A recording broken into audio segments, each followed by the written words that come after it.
माँ बेटी दोनों मिलकर रोने लगी थी और क्रंदन से नारद मुनि को पता चला, क्योंकि नरक से नारद मुनि ब्रह्मांड आ गए, मृत्यु लोक पर आ गए, यानी धरती पर आ गए। माँ बेटी का क्रंदन सुनकर नारद मुनि समझ ले ये भोला राम का घर ही होगा और पहचान कर द्वार के सामने आकर आवाज लगाए। किस प्रकार आवाज लगाए? नारायण नारायण कह दिए। जैसे नारायण की आवाज सुनकर बेटी यानी लड़की ने घर से बाहर आ गई और आकर कहने लगते आगे जाओ महाराज। यानी लड़की ने कहा नारद मुनि को भिक्षुक यानी बेगर समझ ले और लड़की कहने लगती है कि बाप महाराज आप आगे जाइए। नारद ने कहा मुझे भिक्षा नहीं चाहिए, मुझे भोला राम के बारे में कुछ पूछताछ करनी है, अपनी माँ को जरा बाहर भेजो बेटी।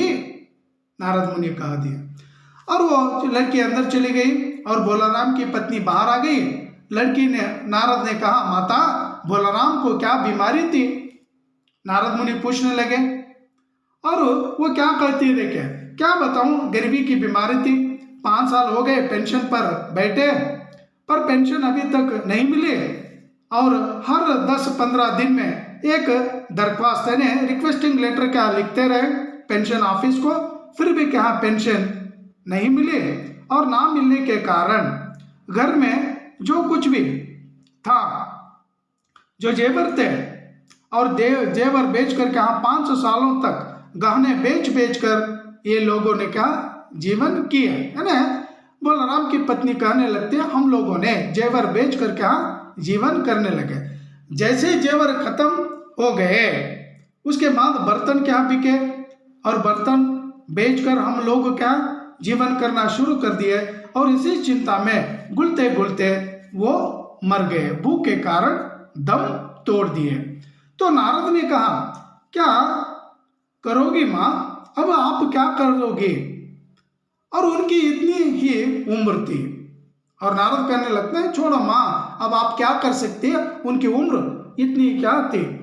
ऐसा तो मत कहो महाराज, उम्र तो बहुत ही 50-60 रुपये महीना पेंशन क्या मिलती तो कुछ और काम करके गुजारा हो जाता, लेकिन 5 सालों तक पेंशन ना मिलने के कारण भूख के कारण वो मर गए, कौड़ी तक उन्हें कहा नहीं मिली।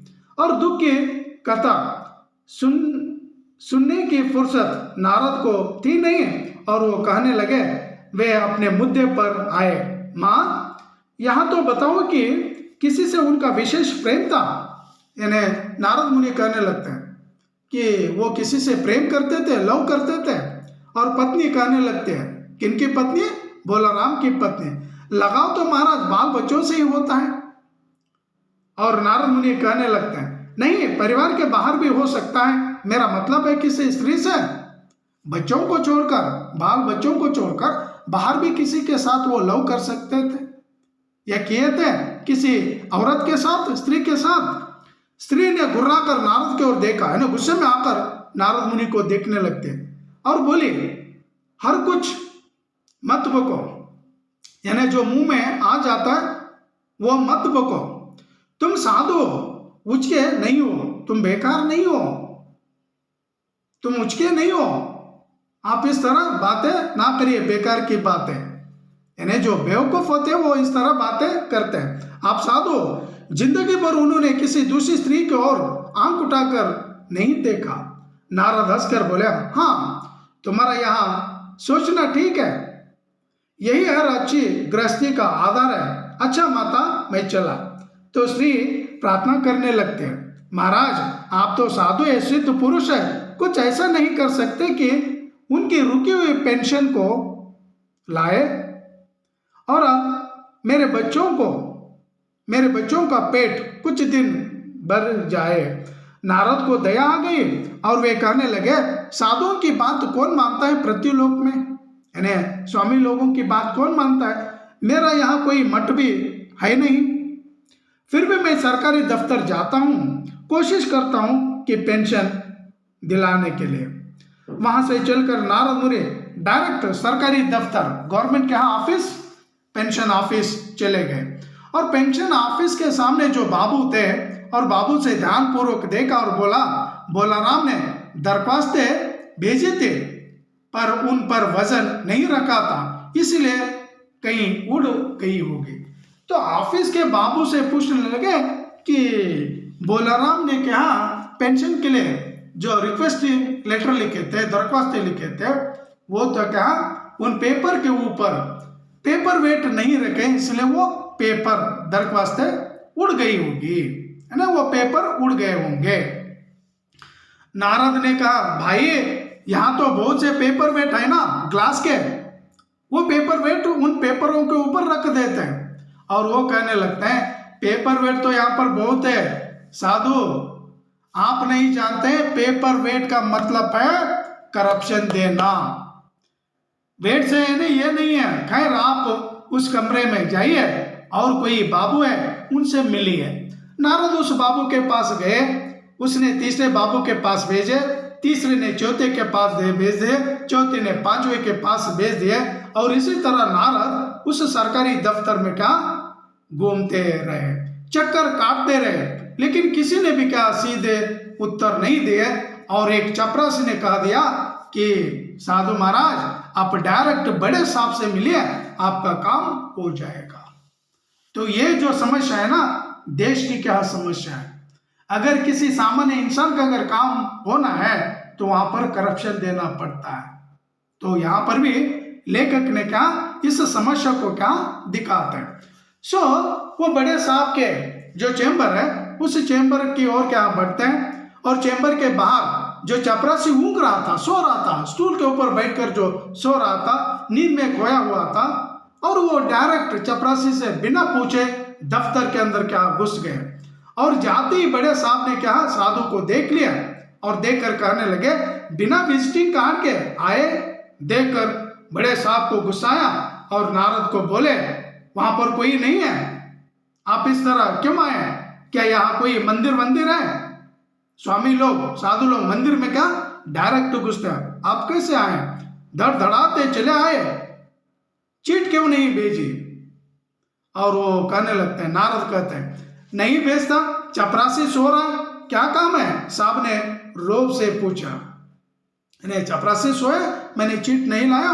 और नारद से पूछते हैं कि आपका काम क्या है। साहब नारद कहते हैं वही बोलाराम के पेंशन का केस। सो साहब बोले आप है वैरागी, दफ्तरों के रीत रिवाज आप नहीं जानते, दफ्तर में क्या क्या होता है आप नहीं जानते, आप सन्यासी स्वामी हैं और यहाँ तो कोई मंदिर नहीं है, यहाँ तो दान पुण्य करना पड़ता है। आप बोलाराम के आत्मीय मालूम होते हैं, बोलाराम की दरख्वास्तें उड़ रही है ना, उड़ रही है, उन पर वजन रखना ने पेपर वेट रखना है ना, पेंशन अगर उन्हें मिलना है तो आपको करप्शन देना पड़ेगा। Paper weight means that is corruption. Narad ने सोचा कि वजन की समस्या खड़ी हो गई है। साहब बोले भाई सरकारी पैसे का मामला है, पेंशन का केस 20 दफ्तर में जाता है, देर लग जाती है, 20 बार एक ही बात को 20 जगह लिखना पड़ता है, तब पक्की हो जाती है। जितनी पेंशन मिलती है उतनी स्टेशनरी लग जाती है, हाँ जल्दी भी हो सकती है, मगर साहब रुके। नारद ने कहा मगर क्या, पेंशन जल्दी है, कहीं 20 दफ्तर में क्या उनकी फाइल जानी पड़ती है और पेपर लिखने के लिए क्या स्टेशनरी की जरूरत है और इसलिए कुछ देना पड़ेगा। और वो कहने लगते हैं मगर, कहते हैं नारद मुनि कहते हैं मगर क्या। साहब ने कुटिल मुस्कान के साथ कहा मगर वजन चाहिए, यानी पेपर वेट चाहिए, यानी करप्शन चाहिए। आप समझे नहीं, जैसे आपकी यहाँ मंदिर सुंदर वीणा है, इसका भी वजन बोलाराम की दरख्वास्त पर रखा जा सकता है। यानी बड़े साहब कहने लगे करप्शन के तौर पर आपके हाथ में जो वीणा है ना, वो वीणा भी क्या वजन के तौर पर रख सकते हैं, क्योंकि बड़े साहब की बेटी लड़की गाना बजाना सीखती है, यानी सीख रही थी, है ना, म्यूजिक क्या सीख रही थी। यहाँ मैं उसे दे दूंगा, साधु संतों की वीणा से तो अच्छी स्वर क्या निकलते हैं। तो इसीलिए ये साहब नारद की क्या वीणा मांगते हैं। नारद अपनी वीणा छीनते देख जरा घबराते हैं, फिर संभाल कर उन्होंने वीणा टेबल पर रखकर कह दिए, यहाँ लीजिए, लेकिन जल्दी पेंशन का काम हो जाए, पेंशन का ऑर्डर निकाल दीजिए। साहब ने प्रसन्न होकर उन्हें कुर्सी दी। देखिए, करप्शन देने पर ऑफिस में रहने वाले साहब लोग क्या कुर्सी देते हैं बैठने के लिए। अगर करप्शन अगर ना दीजिए, खड़े खड़े ही बातें करना शुरू कर देते हैं। सो कुर्सी दे दी, वीणा को एक कोने में रखा और घंटी बजाई, चपरासी हाजिर हुआ। बड़े साहब ने घंटी बजाई, चपरासी आ गए। साहब ने हुक्म दिया, बड़े बाबू से भोलाराम के केस की फाइल लाओ। तो चपरासी को बड़े साहब कहने लगे कि भोलाराम का जो केस है, केस की फाइल लेकर आ जाओ। थोड़ी देर बाद चपरासी भोलाराम की 100-150 यानी 100-150 दरख्वास्तें जो रिक्वेस्टिंग लेटर लिखे थे पेंशन के लिए, उतने पेपर्स क्या लाए और फाइल लेकर आया। उनमें पेंशन के कागजात भी थे। साहब ने फाइल पर का नाम देखा और निश्चित करने के लिए पूछा, क्या नाम बताया साधु जी आपने? और नारद से पूछते हैं कि नाम क्या है। वो नाम जानने के लिए पूछते हैं कि क्या नाम था। नारद समझे कि ये साहब ऊंची आवाज क्या सुनते हैं, इनके कान कमजोर होंगे और इसलिए वो जोर से क्या बोले, बोलाराम। सो बोलाराम कहती सहसा फाइल में से एक आवाज आई, कौन पुकार रहा है मुझे?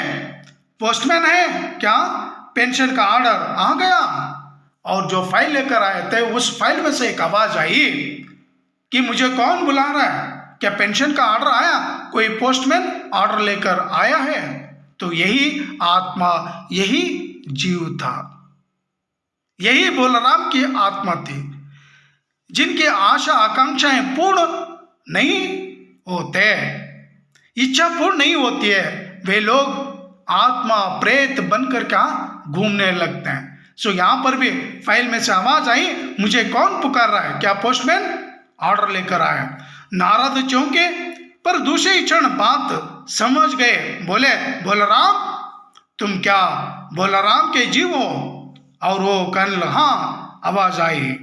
नारद ने कहा, मैं नारद हूं, मैं तुम्हें लेने आया हूं, चलो स्वर्ग में तुम्हारा इंतजार हो रहा है। तो चलो, मैं तुम्हें लेने के लिए आया हूं और स्वर्ग में तुम्हारा इंतजार हो रहा है। आवाज आई, मुझे नहीं जाना, मैं तो पेंशन की दरख्वास्त में अटका हूं और मैं तो इसी फाइल में क्या अटका हूं, मुझे स्वर्ग नहीं जाना, यही मेरा मन लगता है, मैं अपनी दरख्वास्तें छोड़कर नहीं जा सकता।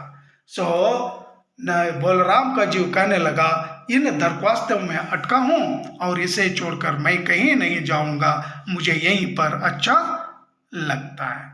तो स्टूडेंट्स, यहीं पर यह कहानी समाप्त होती है और मैं समझता हूँ ये कहानी आप समझ लिए हैं। तो इसी तरह मेरे साथ जुड़कर रहिए और ये पूरी की पूरी किताबें पूर्ण करूँगा और ये होने के बाद यात्रा जापान की वो लेसन लेकर आऊँगा। तब तक के लिए आप मेरी प्रतीक्षा करते रहिए और मैं आपसे मिलने के लिए आ जाऊँगा। थैंक यू, धन्यवाद।